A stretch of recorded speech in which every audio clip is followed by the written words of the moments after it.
Join me, Ian Russell, for an explosive episode where I'll show you exactly how I approach fishing the margins for carp, giving you lots of tips and tricks. Margins are often ignored by carp anglers, but they can be very productive, as you'll see in this film.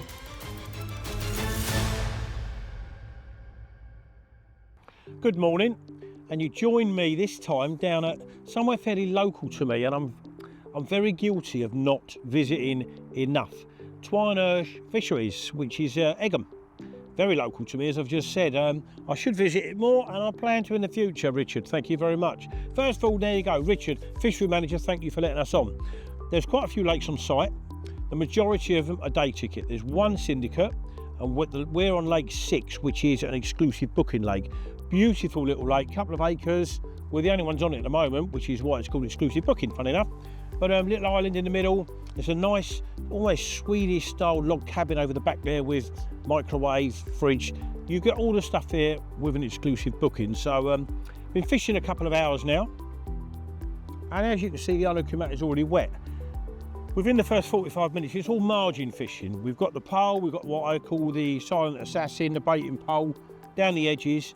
Little bit of pellet, talk about that later, and the rigs later, but the undercurrent's already wet. First bite unfortunately fell off in the weed. It felt like quite a small one actually. We've been watching some small ones in the channel. Within 20 minutes had a low double linear on that one when we replaced it. Beautiful little fish. That beat me up rotten, and then come in with a massive amount of weed on it, which made me think it was a lot bigger than what it was. But we dealt with that one. He flapped around a lot, got him back. As we were just going to reset this one, which is the right hand rod, the left one here right behind the camera lit up. In the net at the moment, which I'm going to deal with in a very few seconds, is an upper double common, beautiful looking common. So a couple of hours fishing, if that. We've had 3 bites, 2 fish already, so what a place. If you're looking for someone to come and have even a day session on exclusive booking, 2 or 3 of your mates with you, have a look at Lake 6. But for now, I've got a fish that needs photographing and putting back, and I'll get back to you in a bit once I've put all these rods back in the water, 2 rods back in the water, and I'll talk to you about what bait we're using and the rigs we're using to trick these fish, to trip them up. So till then, I've got a fish to put back, and I'm going. Here we go. How about that for second bite? Third bite. First one fell off. Second fish on the mat. I'm going to give him about 20 pound, that fish. 19, 20 pounds. Can't be bad. Fought like a little Trojan and all. But time to put him back. I've got 2 rods out of play. Fish are feeding, and then rods need to go in the water. So 20 pound or whatever you are, thank you very much. Not bad for a second fish. Thank you, Twynersh.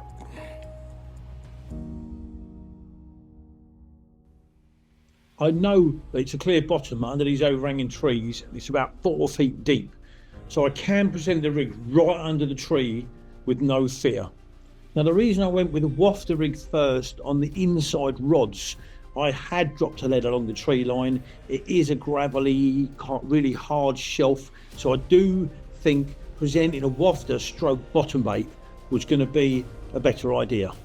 And if you want to fish the margins, try to find out the depth and the makeup of the lake bed first. This can be done using a light bare lead, but try and do with minimum disturbance. Right, while we've got some downtime, it's been quiet now for probably about 45 minutes. The fish have done the off for a reason, but we'll take the time to explain to you what I've done, why I've done it, and where they are. My extreme left and extreme right, which is there and there, are tucked in under the trees with the baiting pole. The middle one, I haven't got enough sections on the baiting pole, so I'm casting that across just in front of a swim opposite where I put some pellet earlier. But the bait, now on the murky colour waters, which this is, it's got a milky green colour. I do like, and I've said it before, I do like the smellier bait the better. For this one, paella. I've been nipping the top off of the paella boosted hook baits, which are dripping in the paella gravy, and just topping them off with a different colour, irrelevant really, of a 10mm paella pop-up. So it just sits that dumbbell bait, it sits up like a little block of flats off the lake bed, and that's working for me with the cone V, size 4 cone V's, and a little bit of coated hook link. Now in the far margin I threw probably half a bag of this, which I had mixed up with some paella crumb done in the bait mate, and I had mixed it up with some paella gravy. That's what I scooped over there. But in the baiting pole, I've literally just put dry pellet, and that's the ones that have done the bites, ironically enough. So so we've got a quiet moment, we've covered the bait, we've covered the rigs, and it's time that me and that gentleman behind the camera now, sitting behind your telly, had a nice cup of coffee. So I'm going to go and put the kettle on while it's still quiet, because we are expecting a bit more, a little bit later hopefully. But it's mid-afternoon, and it usually is a quiet period. They've stopped fizzing as much now, they've stopped showing as much now. Coffee time, before I say too much. Coffee, coffee, coffee. Right, after that lovely cup of coffee, posh coffee I might add, it was time. It had been very quiet, so it was time, I think, to refresh the baits, certainly on the left and right hand rods. I'm going to leave the middle one, because that's been cast out and not passed down the margin. I don't want to disturb that. And you know what? 10 minutes later, this happened.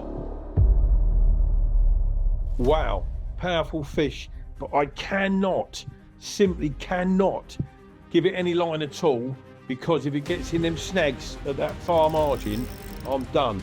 But there you go. As she's gone in the net, and we're having a little look at her, wow, the right end rod's off. I did bang on about a quiet period. This is fish number 4. We've just had a lovely big helicopter go over. I think they're trying to spy on our little encampment here, see what we're doing. But you're going back, and then I'll get that nice common out. I reckon she's below 20s at least, and again, it just would not stop. Paella for the fella. They cannot get enough of this pellet. Unfortunately, a lot of it's attached to a Cone V size 4. But yeah, I'm going to give him almost mid-20s, that one. It's a nice heavy fish, nice long fish, and it fought like a tuna. So there you go. Although we've just seen fish number 4, now you're looking at fish number 3. Thank you. Let's get you back, darling. Nom, nom, nom, nom, nom.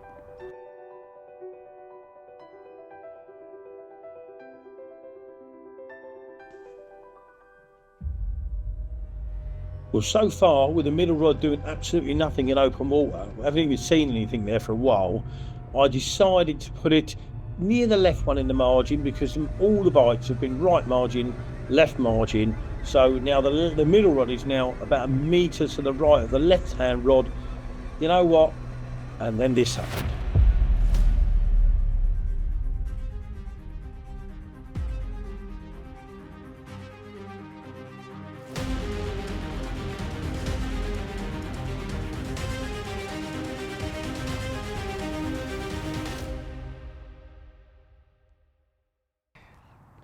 Whoa, fish number 5, and I'm going to say another mid-20 common. 5 fish, 2 mid-20s, a scraper 20 common, and both mirrors have been, well, the low doubles, but who cares? What a great, great little lake. Lake number 6 is at Twynersh. Loving this. We've still got till tomorrow lunchtime. Let's get you back, get that rod in, because they're on the munch. Cheers. After replacing what is the middle rod down the left-hand margin, the last thing I expected was this to happen. Here we go. Oh!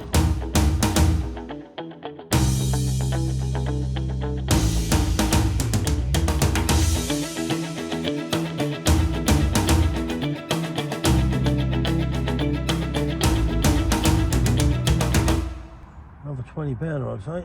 Paella, little paella pop up on this one. This is a Ronnie on this one.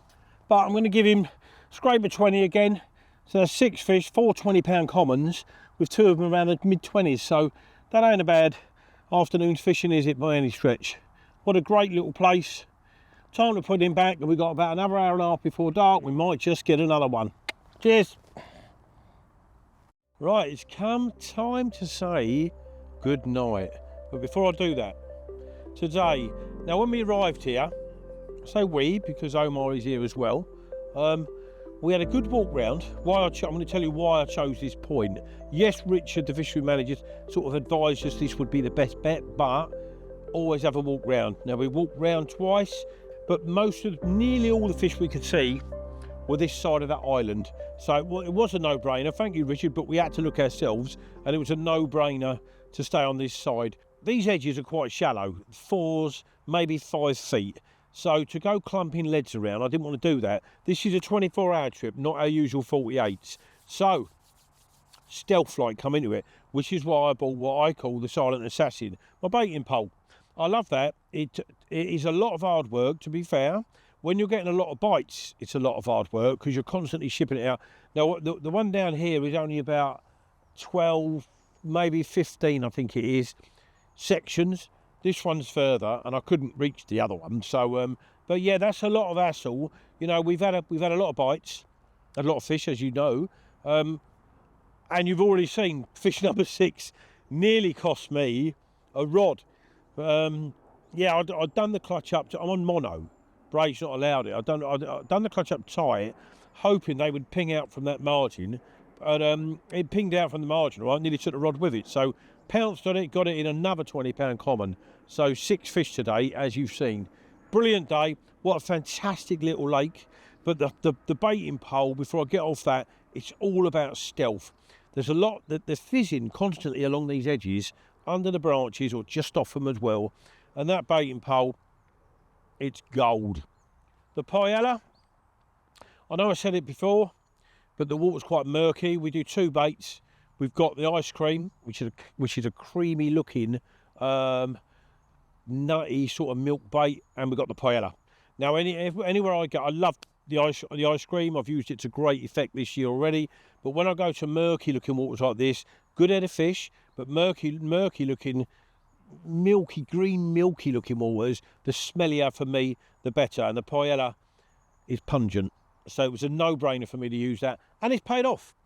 You know, I did start, put a bit of bait over there, which we mixed up a bit with the paella gravy, but in the poles it's literally been pellet and a little balanced bottom bait. I've had 1 fish on the Ronnie, the rest have all been on the balanced bottom bait with a tiny little 10mm paella pop-up sitting on like half of one of them dumbbells, the boosted hook baits, and it's worked. There you go. Well, that's done me 5 fish and lost 1. So that's actually done 6 takes, that set up. The Ronnie's done 1. But what a fantastic little... I mean, bear in mind, we've done just over half a day's angling for 7 bites. That can't be bad. If you don't want to do the 24 hours, get a few of your mates and just book on for a day. It's mad. You know, treat it stealthily, fish well, use a bait, the paella, fish, use a bait that you're confident in, little rigs you're confident in, and I can see you having as much fun as we've had today. Now, you're not going to see me in the night with a fish, because I wouldn't retain them this time of year anyway, the water's too warm, but I'm going to reel them in. As it's getting dark, they're coming in. I've had a good few bites today. I'm going to get a good night's kip. And I'm always up at 5 in the morning at home, let the dogs into the garden. So about 5 in the morning, we'll ship them out again. We're here till tomorrow lunchtime. Who knows, might get another cup of 3 in the morning. Till then, it's good night from me. Good night from Twynersh. And I'll catch you in the morning. Thank you very much. Right, well, I thought I'd said good night, and then this turns up. Now I need to show you this before I'm definitely going to get the rods in, reel them in, put them aside for the night. So this is a definite now, no going back. Good night.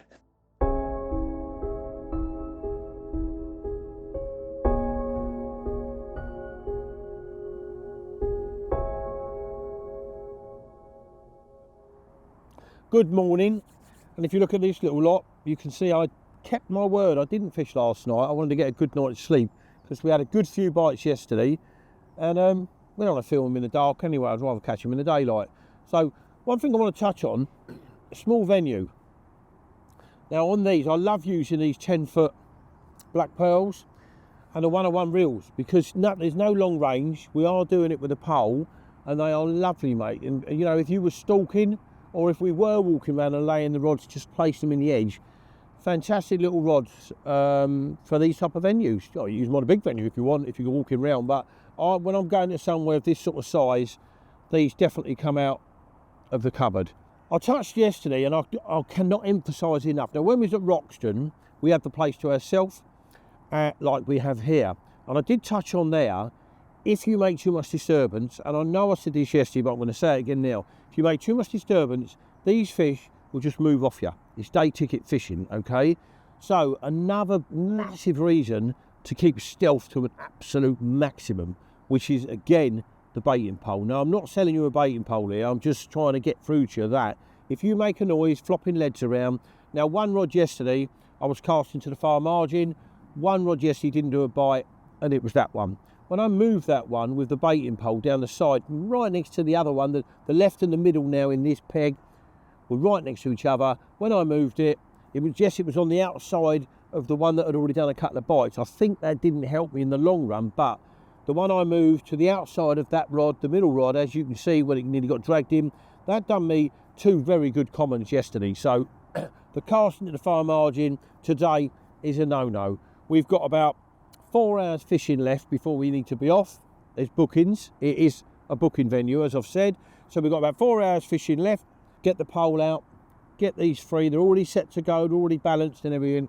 So we're going to get these in the water, and hopefully by lunchtime when we pack up, do you know what would be nice? I'm not ungrateful, Mr. Commons. This right-hand rod, briefly, has done three fish and lost one. Now I saw the one I lost, it was a small fish. The 3 I've had on that rod are all mid-double mirrors, little linear things. The 4 fish I've had from this side are all 20-pound commons. How's that work?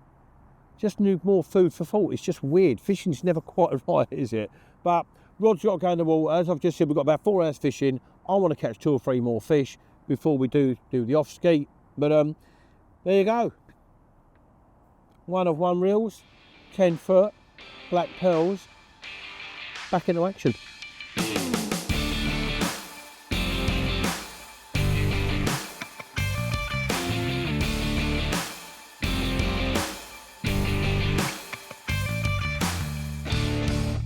Well, the right-hand rod, as you just saw me putting out with the baiting pole, another mirror. How does that even work? There's 4 fish on the right, all mirrors, all little doubles. 4 fish on the left, all commons, all 20s. Just a little bit strange, this place. We'll see if we can make it 5-5 before dinner time. Till then, you're going back, darling, and that rig's going back under that tree. Ta-da. Wow, that didn't take long. Well, after replacing the right-hand rod I got to take, and I was playing that fish, well, this happened.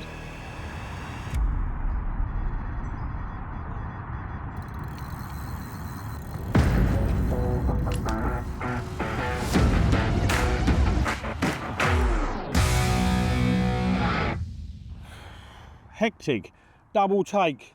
One on the left and one on the right, and you can guess which one this was, because it's a mirror. It was on the right again. You couldn't write this about the right hand side, but I did see the one on the left, and I'm pretty sure it was a fairly small common. So this is just bonkers, bizarre, but there you go. Let's get him back. We've got a rod to get back in action. We've got 2 more hours and see if we can't get fish number 10. Right, that's all rods back in play. What would be really, really nice now is just for 1 more carp, being a common. That'll make it 10, which was the challenge we set ourselves. 1 more bite, please.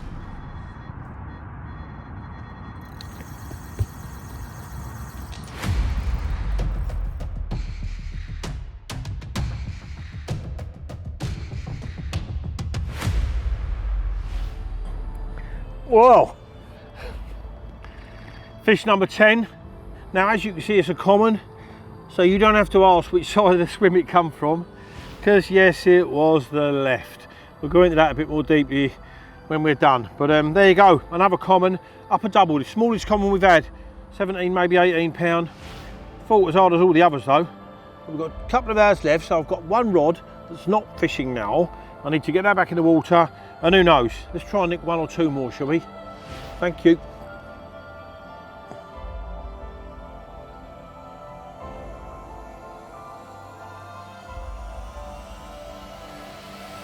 Well, that brings us, because it is a booking lake, that brings us to the end of our 24 hours. Now, I don't think 24 hours for 10 carp, we had a couple drop off, granted, 10 carp is a bad trip. What a great little place. They certainly like the paella. Now we had a couple of mid-20s. A good few of them 10 fish were 20 pounders actually. So yeah, what a lovely little place. One more little bit of what I've done, because I'm fishing right in the edge with the baiting pole, I have used quite heavy leads. Now these deck leads that we've got, I'm using 3s here. We do these right up to 5s, but the thing is they lay flat on the lake bed. They don't stand up like some dumpy pear leads. So every different type of shape of lead has got its own job. These suit this style of fishing, and I have fished them drop-off style. Because now I don't say you should do that all the time, but when there's a lot of weed, and as you've seen we're playing some of these fish, there's weed all the way up the line. I think losing the lead in situations like that is safer for the fish. We're going to land more fish, and it stops that lead getting pulled and pulling the fish even more when you're playing the fish. So we've had a fantastic 24 hours. Richard, the Twynersh Fishery Manager, thank you very, very much for letting us on. Thank you, the owner of Twynersh Fisheries, Ed, for letting us on. But now it's time we're going to skip them in, load the van, time to go home, rejoin my family. Thank you very much.